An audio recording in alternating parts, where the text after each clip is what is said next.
The following is a special video presentation of the Hennepin County Library.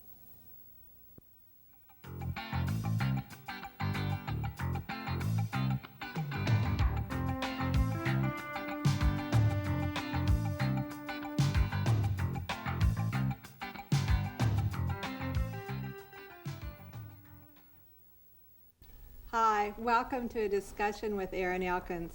I'm Eileen Cavanagh from the Hennepin County Library, and our guest today is Aaron Elkins, who is author of the Skeleton Detective Mysteries. And fans will be delighted to know that there's a new one out called MAE No Bones. Welcome, Aaron. Thanks for having me, Eileen. Pleased to have you Thank today. You've had many careers as a personnel analysis and management consultant. You've been a boxer even, and lecturer, and now you're a writer, but mainly you were an anthropologist. How did you develop expertise in so many fields? Well, the boxing fans who saw me would not say that I had developed a lot of expertise in that particular field. Actually, I laugh when I hear you say career, because when I hear the word career, I think of it as being pointed in some direction and moving on. I think of those careers as odd job careers. I just did them for a while, then moved to something else. And boxing wasn't pointed in any direction? No. Well, I got knocked out 3 times, and I thought, well, maybe I should look for something. Actually, I supported myself through graduate school doing that. But throughout, there's been the thread of anthropology. I'd always go back to teaching. That's what my degrees are in. And then finally, 10 years ago, found what I seem to have been made for, writing. So this answers my next question, what made you move into the writing field and stay there, it seems? Well, actually, I had gone off to teach in Europe for 2 years and left the teaching job I had behind me. I was teaching at the University of Maryland and teaching at various U.S. military bases. I had no job to come back to. I can remember, this is one of those times when my life turned around, and I can give you the exact date and the exact place and the exact time it happened, when my wife said, well, here I was kind of desperate about not having a job. And she said, well, you're pretty good at writing. Why don't you try a thriller? I hear they go over pretty well these days. She didn't know any more about it than I did. And I remember, here I'd been teaching evolutionary anthropology on bases. And I remember saying, well, what am I supposed to write a thriller about? She said, I hear you're supposed to write about what you know. And so I said, or at least I thought, yeah, I'm going to write a thriller about Pleistocene hominid phylogeny. That'll really be a winner. And she said, well, make some things up. Use your travel journals. And so I did. And my first book, which came out in '82, it's called Fellowship of Fear, is about a professor traveling from base to base for an American university, teaching evolutionary psychology. And I just made up a couple of murders and off and running. So the murders weren't part of your experience? No, I didn't make those up. This is fiction we're talking about. One can't help but notice that Gideon Oliver's background is very similar to yours. Is Gideon you in print?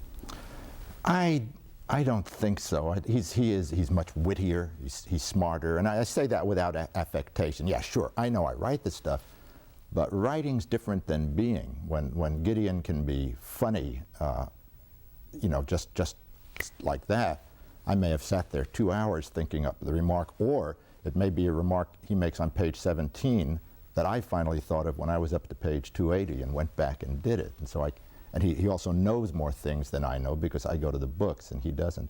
But my wife thinks in fact, I have 2 series. I have a series about a Baroque art curator.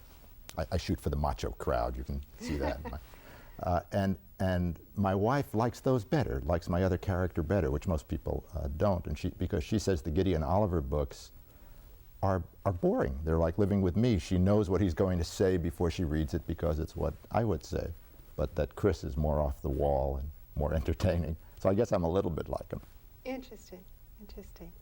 When you wrote Fellowship of Fear, which was in 1982, which concerned the army bases and NATO and the spy thriller and that sort of thing, did you ever think that in less than 10 years the whole concept would be out of date? And the spy. Well, no, I would never have imagined that. And I didn't know if it was a spy thriller or a mystery. I had hardly read Except for Sherlock Holmes, I don't think I'd read 2 mysteries. So, and I could never have been a spy writer, but I did get involved with spies then, and I wasn't happy with it. It just didn't feel like my kind of thing. So I'm glad it's out of date, and I'm glad I'm not writing it. When you said you got involved with spies, you mean in reality or No, as you made them up? No, yeah, but it just wasn't, it just takes, I think, a different mentality and a different interest. I guess I never found them really interesting. I find the murder mystery puzzle a much more interesting thing. It was only about in my 3rd book, I think, definitely my 3rd book, that I realized I came to understand what a whodunit was and how it works and how you set it up. And I've been writing what I think of as classical or traditional whodunits ever since.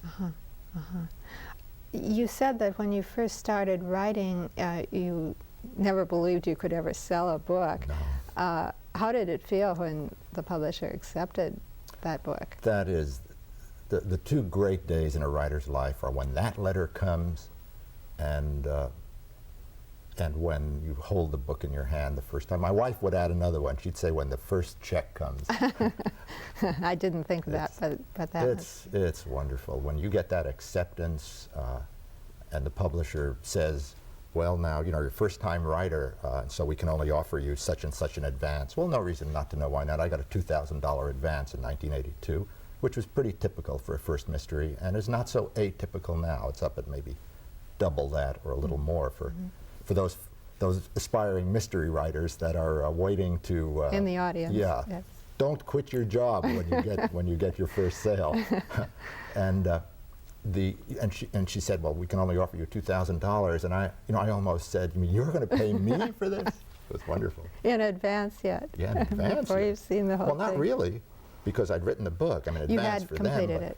as with the writer in general, you do the work first and get paid later until you get much more established, and they pay you before you've written the book. This is your 7th Gideon Oliver mystery, Yeah. right? Is it much easier to sell them now than when you wrote Fellowship of Fear? It's much easier to sell them So you now. just send Yeah. them a chapter and let No, them no, know I don't send a chapter anymore. They simply say, we would like the next 2 Gideon Oliver novels. Wonderful. Yeah, it's nice. Wonderful. And then Scribner's gets the others. But I'll tell you, Gideon Oliver, I mean, it's much easier to sell Gideon Oliver than it is to sell me. I mean, I write for my other publishing company as Aaron Elkins. Well, I write for them both as Aaron Elkins. But my other publishing company gives me a contract for 2 books by Aaron Elkins, whatever they are. I don't get as much for those. I've created somebody who's more popular than I am. Frequently I'll get introduced, people will get confused, and I'll get nervous, and I'll get introduced at a podium as Gideon Oliver, and I have to kind of set that straight. No, I'm Dr. Frankenstein, not Gideon Oliver. So that's kind of a Jungian situation it is, where your writing is more true to life than life. I guess. You have answered my next question about Mysterious Press publishing all your books. You actually have a publisher for another series, a Chris Norgren That's right. series. Scribner's publishes those. And actually, I like Chris Norgren a lot too, Oh, and I good. discovered Chris Norgren quite by serendipity in the library shelves, and it took me a while to realize that you were the author of both of them. But going back to the Gideon Oliver books, have you ever done any research to find out what kind of readers, No, what I kind of haven't. buyers read him? Are they women, men? Well, I can mixture? judge from letters and from when I do signings and readings, and there's 1 or 2 large mystery conferences a year to which many fans come, held in different cities. Yeah, I'd say probably 80%, maybe a little more, are women. Mm-hmm. I think the reason for that is I got introduced just the other day, and this is the 13th. What is it? This must be Minneapolis. This is the then, right? 13th. Okay, It's so I got Minneapolis. introduced the other day in Kansas City as America's only male cozy writer. And cozy is another word for a soft-boiled mystery. They're not, as you know, they're not violent or bloody, and the people in them are all as they are from the old-fashioned kind of mysteries. They're all rather the sort of people you'd enjoy having in your house for dinner. I don't do a lot of, or any sleazy, mean streets stuff. Other people do that much better than I could, and I don't want to. And I think that's why I have so many women fans. I also have, and I'm really delighted, a lot of professionals, a lot of academics, MDs, scientists, and that delights me because there's a lot of technical stuff in the books, and I try to make it easy for the readers, and to know that people in the fields themselves like it is something I really like to hear. Well, it's interesting that you say that larger percentage of women read your things, because I'm thinking of some of the women detectives, the authors like Sarah Paretsky and Sue Grafton, Marcia Muller, and Sue Grafton as a character, who are very tough, hard-boiled. I would consider those hard-boiled mysteries, and it's sort of I would too. And I think they probably tend not to be my fans. Some mystery readers read everything. But I seem to run into people who read me seem to be the same people that read Tony Hillerman. Well, I wish all the people that read Tony Hillerman read me, but we seem to share fans. Dick Francis, Jonathan Gash would be another mystery writer. I hear those again and again because when I have a chance, I talk to people and ask them who they like. They also seem to like the old English mystery writers. P.D. James. No, that's a different kind of writing. P.D. James, Ruth Rendell. It's a kind of a different tradition from Conan Doyle and Agatha Christie. They're dark, they're psychological. Yeah, they're psychological, and they have a view, in fact, of the world that I don't have, which is that I don't know how much they'd appreciate me summing it up for them, but that even in the best of us, there's a dark and perverse streak underneath that can come out if times bring it out. And I don't believe that, and my characters don't believe it either. I think that there are genuinely good and decent people, and I think there are genuinely nasty people, and nobody gets away with murder in my books. I won't even let them go off stage and commit suicide as they did in the old days. By God, they get punished by the law. You mentioned that yours are cozy mysteries, or soft-boiled mysteries, yet some of the murders are quite violent and unusual. Yeah, that's true. Well, they have to be. Well, you see, Gideon Oliver he's the skeleton detective. He works from bones, and he is therefore the only fictional sleuth that I know of that has to have bones to do his thing. And death has to be usually pretty violent to produce bones, either that or be pretty old. And so there is that, but as I write it, I just don't feel like I don't think there's anything gratuitous, and I keep Gideon squeamish, as I am, so I hope that moderates. I have only one segment in one book, Murder in the Queen's Arms, that came out in '85, that my wife has never read and won't read, and it's not a violent scene, but it's with Gideon working on a corpse that's been in the water for 2 weeks. And so that's described in some grisly detail. Not pretty. Not pretty, but interesting, fascinating, really. In the acknowledgement section of Make No Bones, you indicate that there are many people who can be helpful to an author in constructing a mystery. Do you rely on a network of colleagues from your earlier working life? Yeah, well, I go to the conferences. I'm off in a couple of months to Boulder City, Nevada, for the Conference of the West Coast Forensic Anthropologists. And I go to the National Forensic Science meetings every second or third year. So yeah, I keep up, and yes, I rely on a network, and there are always people who help me, and I keep up with the literature. Do those people even send you little tidbits that they think might be fun? Yes, I've gotten 2 just in the last 2 days before I left. Yeah. So that actually, as a matter of fact, there's nothing that Gideon Oliver has ever done in a book that isn't based in very large part, just about based on some feat of identification or cause of death identification that some forensic anthropologist, once in a while, it's a case that I've worked on. Mostly it's cases that I've heard about from others. They're all real. Wonderful. He's right all the time, or just about all the time, more than any real one. But what he does is but then he's the greatest one there is. That's where the fiction comes in, as being right all the time. You said that you write a pretty finished product as opposed to some writers, in fact many writers, who say they get all their ideas out and then they rewrite, edit, rewrite. No, I didn't say that. Did I? Did I write a finished product? I think someplace you said that you write a pretty finished product as opposed to doing a lot of rewriting. Oh no, then that's wrong. Then somebody came got me through wrong. wrong. Oh, I rewrite endlessly. Good that we asked this. Yes. Oh, I'm glad to have that straight. I wouldn't even. I don't think anybody can write in so organized a fashion that it's the best thing that can come out. It comes out the first time any more than one can speak. Well, I was without going to pauses comment and- that experience was very much apart from most authors then, but, Yeah. No, I but you're think saying you're... There are authors who do that, and I think they're lazy, and I think their books show it. I think their books are poor. No, I rewrite endlessly. But what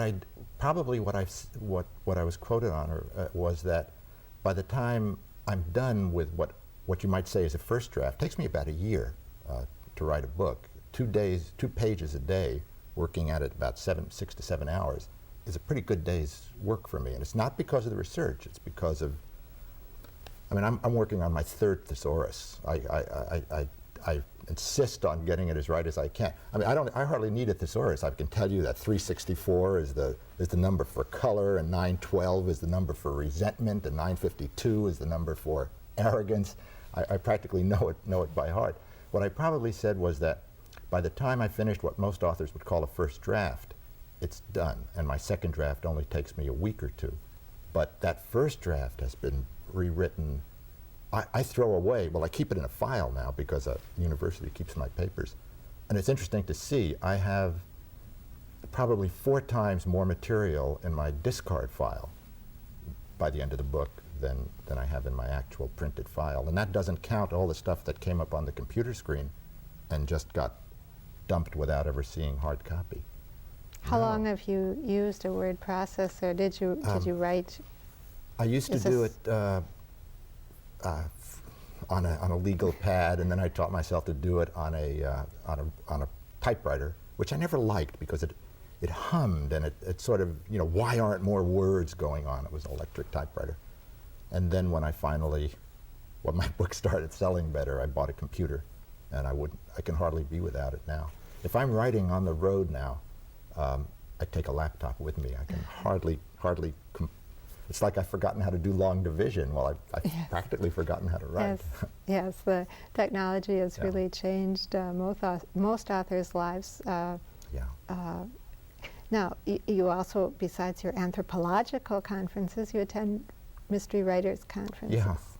And there are 2 of those, you say, a year. Well, there's actually more than 2. The main one is called BoucherCon, and it's named after Anthony Boucher, who was a critic in the New York Times in the 50s and 60s, and is dead now. That moves from place to place. It was here in Minneapolis in 1987, and that was the first one I attended. It was in London last year, no, Pasadena last year, London the year before, Toronto next year. It's extremely nice. Any mystery fan can attend if he or she sends in their money, and it's a chance to meet others and to meet and talk to the writers. And for the writers, we meet each other, and it's a pleasure to talk to the readers. Because, you know, when you're working at home alone, you are very alone. It's very solitary. You're all by yourself.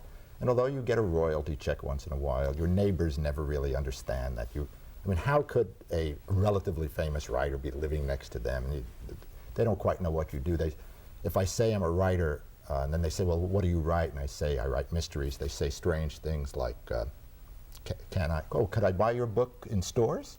You know, well, no, I keep them in my garage, you know, and you come in and so getting out and actually meeting people who have read the books is a real tonic.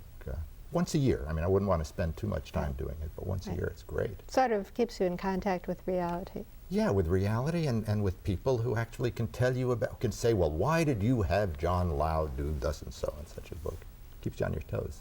Well, speaking of John Lau, I was going to ask what the difference is between an amateur detective and a private eye or a private detective, and then I realized that you really do some of both, because Gideon would qualify as the amateur detective. That's right. And John Lau, though, was an FBI man, so he's a professional. Yeah. Well, I've done what I think most mystery writers do, and that is drawn away from writing say a police procedural. John Lau is a secondary character in the Gideon Oliver books, as you know, and he's an FBI agent. But since I don't really know police work, except for when I have specific questions, they're always nice about answering them. I wanted to have an amateur as the center, as most mystery writers decide too, because then if he makes a mistake, well, he doesn't know police work. But I'm getting now to where I know enough about the FBI from asking so many questions that I'm thinking of breaking the secondary character, John Lau, out and making him a protagonist in a set of books on his own. I'd like to do that, learn more about the FBI. So we can look forward to a John Lau series. Well, not for sure. Actually, I think that's the first time I've said it publicly. It'll be. I have a few years. We'll have to hold you to it now. Well, you know, but I like to do it. But I have books due to 1995, so it'll be a while before I do that. But yeah, I'd like to do that. So you heard it here first, folks. Right. When you decided to develop the character of John Lau, did you have to then start doing some research on the sure, FBI, yeah. or did you come to know someone from the FBI? No, I did. What every writer, every fiction writer, not necessarily true for an investigative reporter or a true life writer, nonfiction writer. What I found out is that anybody in the police work or any field that you go to and say, I'm writing a book, it concerns your field, I would like to get it right. Okay, I'm not going to be debunking anything, I'm not going to be making you look bad, but I would just like to have it right. I've never been turned down. People are anxious to have their own profession shown the way they are rather than have them messed up. In fact, probably flattered to have someone interested. Flattered, willing to give time, and just happy at the idea that in some book, what they really do is going to be shown. And this has happened. It's not only that necessarily that these are people who know who I am. I'd say 75% of the time they've never read a book of mine. They don't know who I am. But they immediately say, sure, come on over and spend an hour and a half or 2 hours with me. Well, imagine if a mystery writer came to you and said, I'm going to be setting a book in a library, and it's about librarians, but I don't know much about them. Would you give me some of your time? Of course we would. Yeah. Of course we would. You developed in Gideon a character whose wife dies, and then he meets a young woman. He marries the young woman, and this occurs through the first few titles. Do you have in mind, do you have a perspective as to how these Julie and Gideon are going to continue to develop through your books? Don't. You don't no, keep I'd like to keep them, biography? No, well, keep a biography, fictional yes, to make sure biography? that I don't change her eyes from brown to blue in some book, although copy editors will keep me straight on that. No, they're probably not going to develop much. A careful reader, if you look through the books and the chronology of the books, you'd find that Gideon first appeared in 1982 at age 38. The latest book came out in 1991. Gideon is aged 41. He's had a somewhat slower advancement than I've had, or than probably you've had in that time. And he's probably going to age very little, change very little. I think mystery readers enjoy a certain sense of predictability, that they're going to read about the same people. If it's a series, I think that's why they like series. I don't intend to, as they say, stretch the envelope. They will never get divorced. Neither of them is going to die and leave the other one a widow or a widower. I like them the way they are. What comes their way, they can't help but change a bit because I change. But they'll say, I know when I read Sherlock Holmes, Conan Doyle is probably my favorite series of mysteries. And I like them. I like them to all begin the same way. I don't, when in one of the stories Sherlock Holmes tells his own story, I don't like that. That's not right. I don't like it when Sherlock Holmes retires and becomes a beekeeper. I want every story to begin with Watson in bed and Holmes leaning over him saying, "Come, Watson, the game's afoot." And, then they are off through London.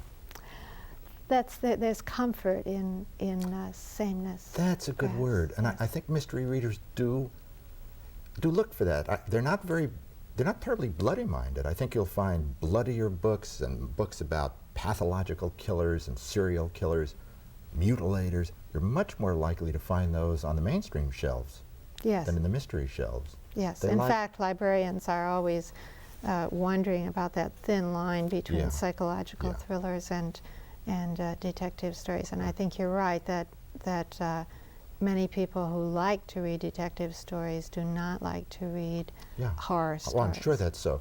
And they read the books for comfort is a good word, for the sense of order, for a book that has a beginning and a middle and an end, and a resolution where there may not be happy endings, but it's pretty much where everybody gets pretty much what they deserve. Actions have consequences. And that is a comforting concept, yes. and that's the kind of book I There write. are and some that's- rules in the world. Yes. Yeah, right. Order. Yes. That's the traditional mystery. I've noticed that many of the male and female detectives in contemporary detective stories are single and uncommitted and are recovering from unhappy love affairs, and yet you've developed a person who sort of runs counter to all that, a now happily married, Very happily married. Detective. You know, when I married them off, it's funny, writers are the most omnipotent people, and when I want to marry somebody, marry them. Want to kill somebody, kill them. When I married them off, there was negative response. My editor went along with it kind of unwillingly. And people said when the first book came out that a lot of the drama has gone out because now we've taken care of their romantic lives. This was 1985. I guess things have changed because probably the most common favorable comment I get now is not, what a wonderful plot, or I never guessed who did it. What I get is someone coming up to me, and it's not always a woman either, who is saying most of my fans are women, who says, I just want to tell you that it's so nice to read a book about a normal couple who support each other, who are friendly, who like each other. It's so nice in this world.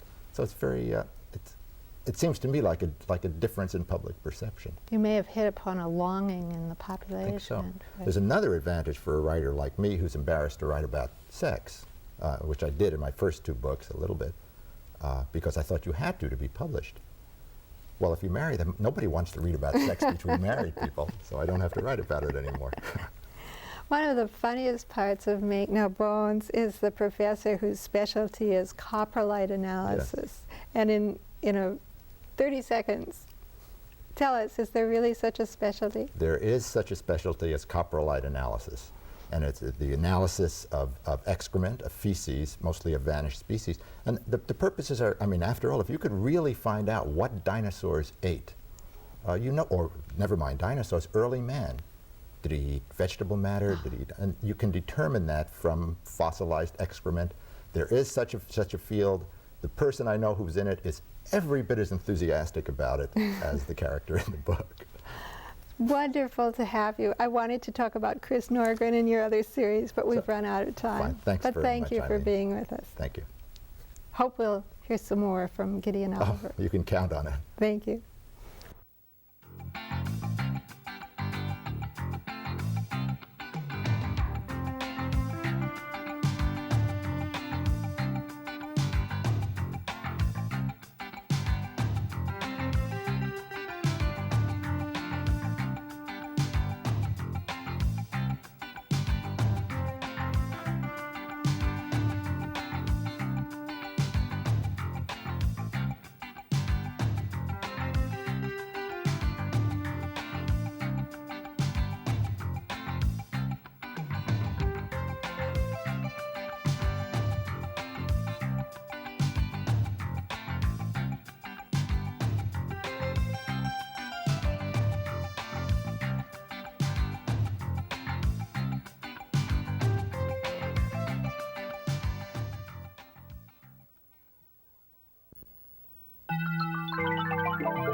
A presentation of the Hennepin County Library.